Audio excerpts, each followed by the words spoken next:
पाकिस्तान सैलाब और यूरोप खुश्क साली से मरा जा रहा है। अंदरूने सिंध के वजीरों ने अपनी फसलें बचाने के लिए सैलाब का रुख गरीबों की तरफ कर दिया। शेख रशीद का ट्वीट लिखा, सैलाब की रिपोर्ट बनने तक ग़िज़ाई किल्लत और वबाएं शुरू हो जाएंगी। महंगी बिजली, आटा और सही लाएगा। हुक्मरान IMF की मदद के इंतजार में खाई में गिरेंगे।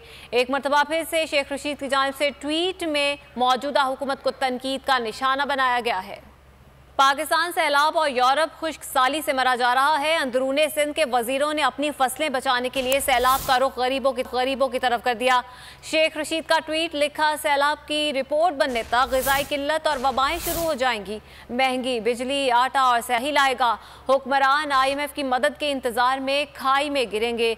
एक मरतबा फिर से शेख रशीद की जानिब से ट्वीट में मौजूदा हुकूमत को तनकीद का निशाना बनाया गया है।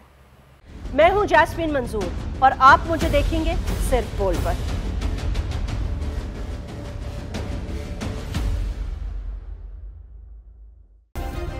सब्सक्राइब करें और बेल दबाएं ताकि कोई खबर रह न जाए।